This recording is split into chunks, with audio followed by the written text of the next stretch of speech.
Bonjour, bienvenue. Je suis ravie de vous retrouver donc en ce début de semaine qui, j'espère, sera un motif de satisfaction pour tous. Donc, puisqu'on est toujours au mois de janvier, hein, donc je profite de l'occasion pour souhaiter à nouveau une excellente année, pleine de réussite et puis d'atteinte d'objectifs à tout le monde. Alors, aujourd'hui, on va parler de motivation. La motivation. Alors, qu'est-ce que c'est que la motivation? Donc là, naturellement, on parle de la motivation des décisions judiciaires et non de la motivation au sens courant du terme. Ça, je le laisse à d'autres personnes, hein, qui sont spécialisées, même si et effectivement, on peut faire de la motivation. Je peux faire de la motivation. Mais aujourd'hui, le propos, c'est vraiment la motivation en ce qui concerne les décisions judiciaires. Donc, en droit, que signifie la motivation? Cette réponse, nous allons la formuler en trois parties pour plus de compréhension. Parce que comme je l'ai dit, hein, l'objectif de la page, c'est vraiment de vulgariser le droit, donc de le rendre accessible à tous. Donc, on va essayer, dans la mesure du possible, autant que faire se peut, d'utiliser des termes que l'on peut retrouver dans la vie, peut-être pas forcément courante, mais des termes qui sont assez clairs pour tout le monde. Voilà, donc c'est la raison pour laquelle les thèmes, je les scinde en plusieurs parties pour que la vidéo elle soit accessible à tous. Enfin, même si je suis bien consciente, hein, du fait que je n'arriverai pas vraiment à en parler comme si j'étais face à des enfants. Donc, ça reste quand même accessible pour un large public.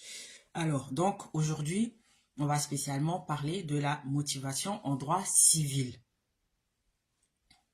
Donc, la motivation d'une décision juridique est une obligation.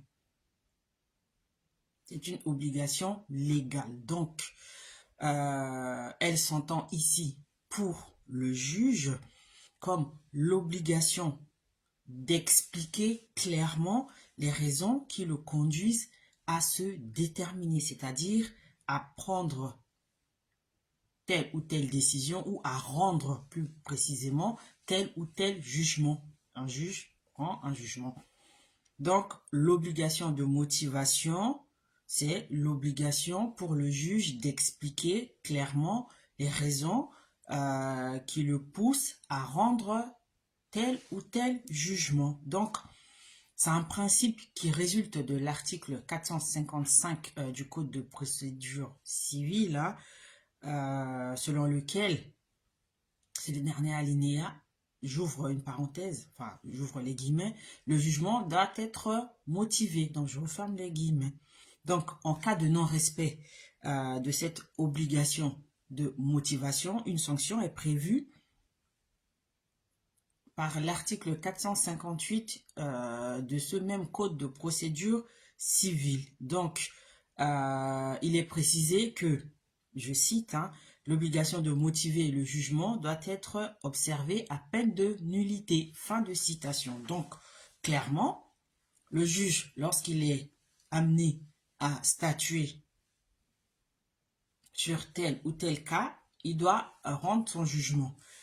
La loi l'oblige à motiver son jugement, c'est-à-dire à expliquer clairement pour quelles raisons il a pris cette décision-là, qu'il est arrivé à ce jugement-là. Donc, s'il ne motive pas sa décision, ce jugement est réputé nul.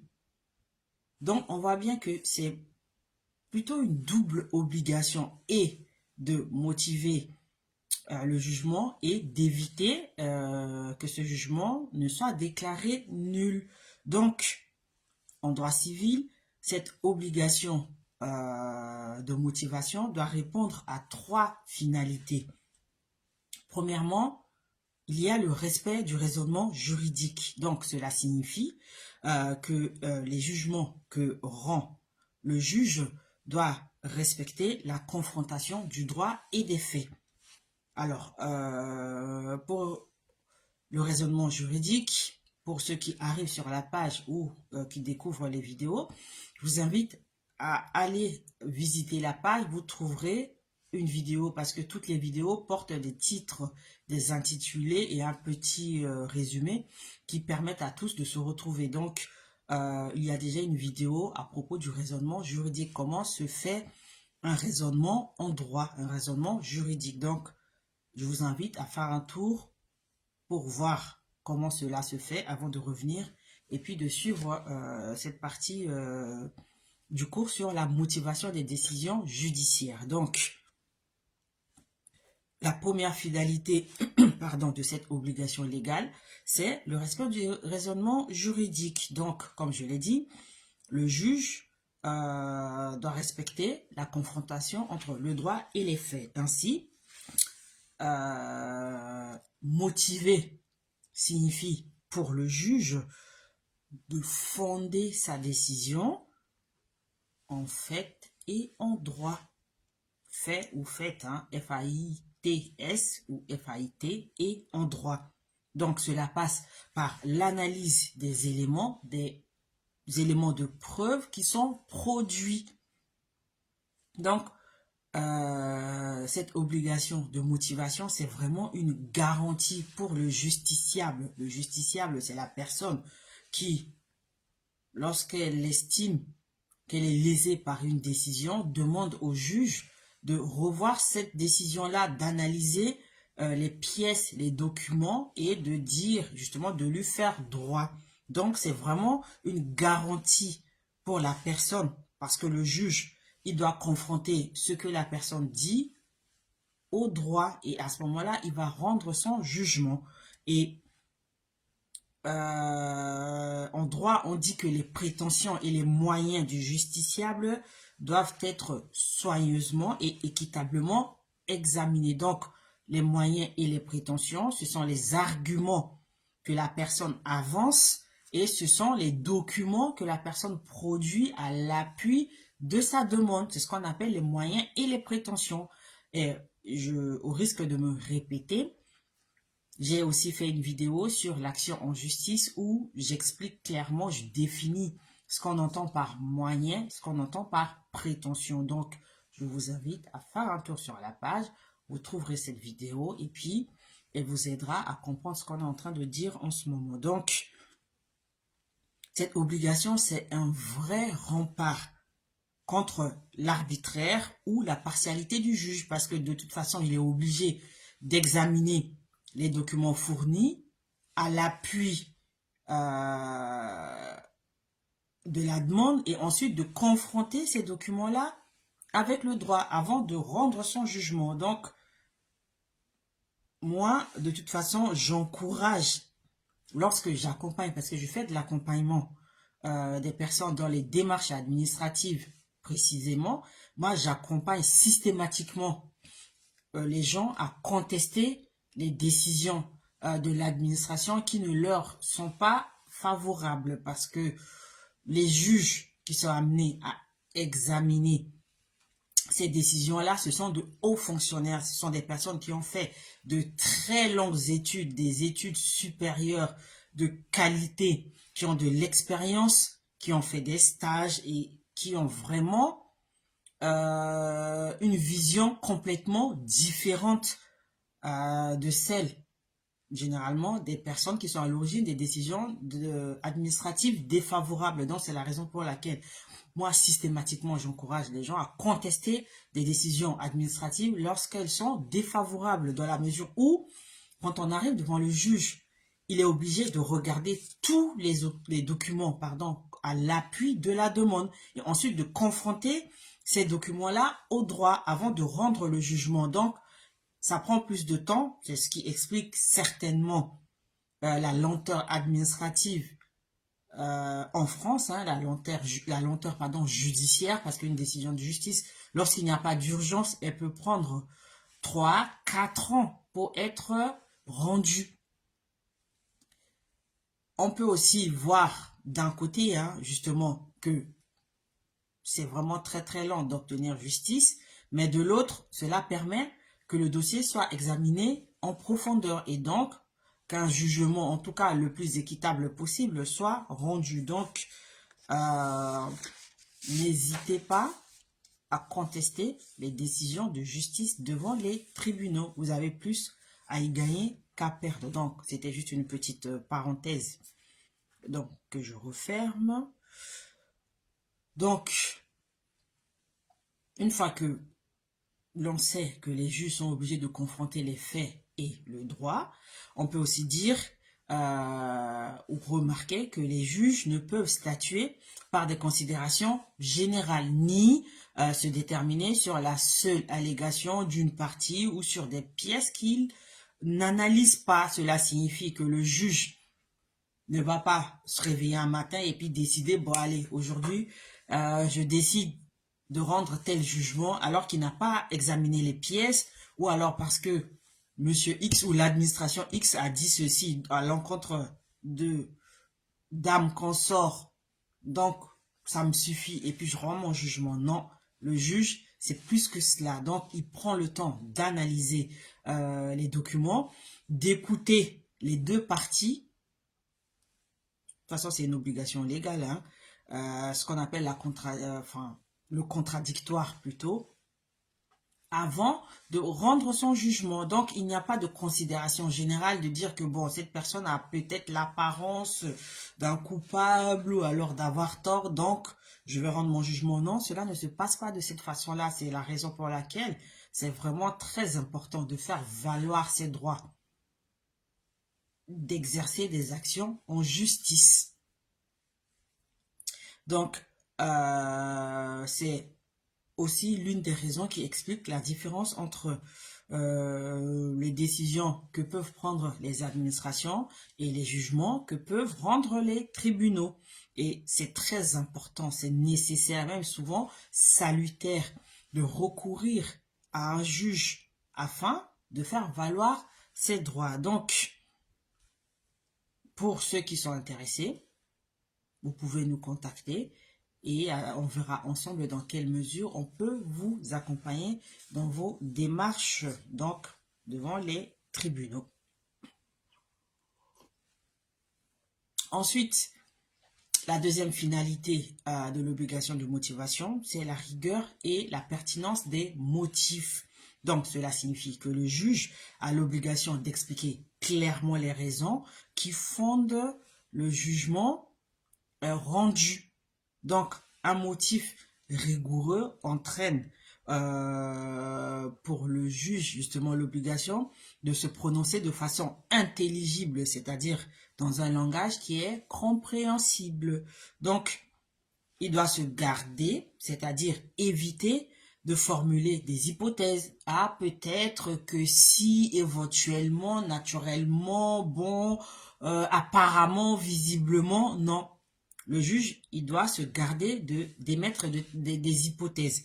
Il doit aussi se garder d'émettre des doutes, donc de formuler des hypothèses et d'émettre des doutes. C'est-à-dire que s'il doit rendre un jugement, il ne doit pas hésiter, réfléchir, se dire, oui, est-ce que c'est vraiment la réalité?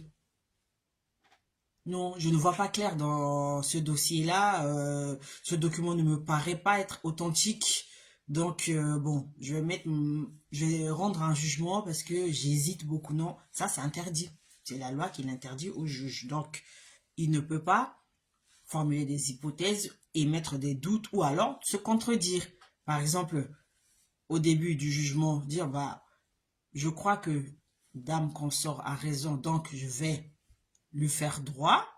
Et à la fin du jugement, dire, bah, finalement, non, je refuse d'accéder à la demande ou à la requête, de satisfaire la requête de dame consort. Donc, ça, c'est se contredire, dire une chose et puis dire son contraire un peu plus tard. Donc là, c'est interdit. Le juge, il doit faire très attention, justement, pour ne pas formuler des hypothèses, émettre des doutes et donc se contredire. Parce que là, s'il se contredit, cela jette un discrédit sur sa capacité justement à faire justice et donc à maintenir une certaine cohésion hein, dans la société. Hein. Donc, voilà pour la rigueur et la pertinence des motifs. Donc, on peut ajouter que la motivation du jugement ne peut être pertinente que si elle est opérante. Je m'explique. Lorsque le juge rend son jugement, il faut que la réponse apportée soit justifiée au regard des moyens et prétentions du dossier, donc des parties, c'est-à-dire les documents que les parties apportent à l'appui de leur demande et ce qu'elles demandent au juge. Donc, la pertinence de la décision, elle découle de ces moyens et de ces prétentions-là. Donc, c'est la même chose hein, en ce qui concerne les moyens et les prétentions. J'en ai déjà longuement parlé. Il y a une vidéo à ce sujet concernant le juge et ses décisions ou alors concernant le juge d'instruction. J'ai déjà défini clairement ce que c'est que les moyens, ce que c'est que les prétentions des parties. Donc, c'est pareil, je vous renvoie à cette vidéo-là pour pouvoir assimiler ces notions avant de revenir et puis de continuer à suivre ce cours. Donc, on voit bien que la deuxième finalité, en fait, elle relève de la cohésion, de la stabilité de la société. Rendre un jugement, c'est bien, mais le jugement, il doit être pertinent, il doit être rigoureux et il doit être rendu au regard des documents contenus dans les dossiers et des prétentions des parties. Et enfin, la troisième finalité de l'obligation de motivation,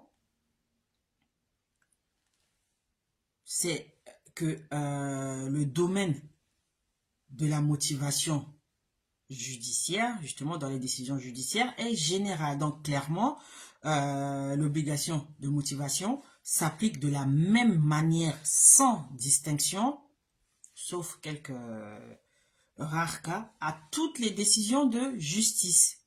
Donc il peut s'agir de jugements contentieux, de décisions rendues en matière gracieuse, de jugements avant dire droit, des jugements statuant au fond, des jugements en premier ressort, ainsi que des jugements rendus en dernier ressort. Donc, cela signifie que l'obligation de motivation est la même pour toutes ces décisions de justice. Donc, c'est un domaine, le domaine de la motivation, il est général, c'est-à-dire qu'il s'applique de manière indifférenciée pour une décision rendue en matière gracieuse qu'en matière contentieuse. Donc, c'est ce que cela signifie. Donc, on voit bien que l'obligation de motivation assure vraiment, bon, je dirais pas une chance parce que ça n'est pas vraiment ça, mais une vraie garantie. C'est-à-dire que la motivation, elle respecte le raisonnement juridique, les motifs sont rigoureux et pertinents quant aux moyens et prétentions des parties, et le domaine de la motivation est général, c'est-à-dire qu'il s'applique de la même manière à tous les types de jugements. Donc, on voit bien qu'il n'existe aucune distinction selon que le jugement est contradictoire ou réputé l'être, ou qu'il a été prononcé par défaut. Donc, clairement, que le jugement ait été contradictoire ou qu'il ait été réputé contradictoire ou qu'il ait été rendu par défaut, l'obligation de motivation reste la même pour ces types de jugements. Et la comparution des parties, finalement, n'a aucune incidence sur l'exigence de motivation. Cela signifie que si la personne se présente elle-même devant le juge ou alors si elle se présente accompagnée de son avocat, ou alors si elle se fait représenter par son avocat, de toute façon, l'obligation de motivation de la décision est la même. Ça n'est pas parce que la personne elle se présente seule que la motivation va lui être favorable ou défavorable, ou c'est parce qu'elle se présente avec son avocat que la décision, l'obligation de motivation va être différente. Donc, c'est ce que cela signifie. Néanmoins, le fait d'être accompagné par un avocat et d'être présent soi-même le jour du jugement montre à quel point on tient à cette décision-là, qu'on y attache de l'importance.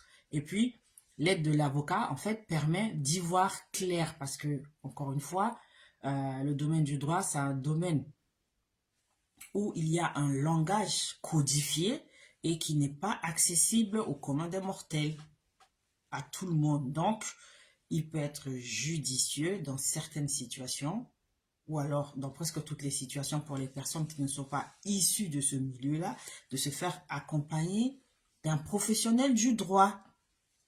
Cela permet de gagner du temps, même si ça coûte de l'argent, mais au moins on met toutes les chances de son côté pour pouvoir obtenir justice. Donc, que l'on comparaisse physiquement ou non, cela n'a aucune incidence sur l'exigence de motivation. Tout à l'heure, je disais que le domaine de motivation était général, donc que l'obligation s'applique à toutes les décisions, sauf quelques exceptions. Donc ces exceptions, donc des exceptions légales à l'obligation de motivation ne sont pas nombreux. C'est-à-dire qu'il existe quelques domaines où le juge n'est pas obligé de justifier, donc d'expliquer les raisons pour lesquelles il rend tel ou tel jugement. Donc, cela peut concerner l'adoption, certaines décisions en matière de divorce, hein, notamment on peut citer en exemple le jugement sans énonciation des torts et griefs à la demande des parties. Là, on peut aisément comprendre les raisons pour lesquelles on peut ne pas expliquer clairement les raisons de ce jugement parce que cela touche à l'intimité des personnes, cela touche à l'identité, à l'essence même des personnes en ce qui concerne l'adoption ou les divorces. Donc là, effectivement, la loi permet une exception légale à cette obligation de motivation. On peut encore trouver cette exception en ce qui concerne la confirmation d'un jugement par la cour d'appel lorsqu'elle est réputée, justement, lorsque cette confirmation est réputée avoir confirmé les motifs du jugement et donc que ces motifs correspondent aux motifs de la cour d'appel. Donc, lorsque la cour d'appel confirme un jugement dans les mêmes termes, dans des termes identiques, à ce moment-là, elle n'est pas tenue de motiver légalement le jugement. Donc,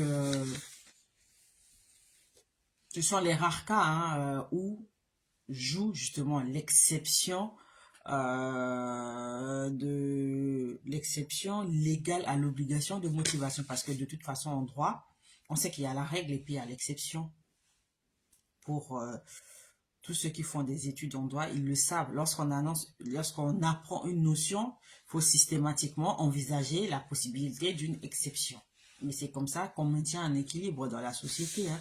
Donc, on peut aussi parler de la Cour de cassation, donc dans sa mission de contrôle du droit. Donc, je le rappelle, la Cour de cassation ne juge pas les faits, elle juge en droit, elle regarde si la loi ou le droit a été correctement appliqué. Donc, dans son rôle de contrôle, la Cour de cassation peut s'emparer des motifs des premiers juges. Donc, si la Cour estime que justement les premiers juges, à savoir les juges de première instance ou alors la Cour d'appel, ont rendu des jugements conformes au droit, la Cour de cassation reprend ces motifs-là et s'en empare donc les faits siens.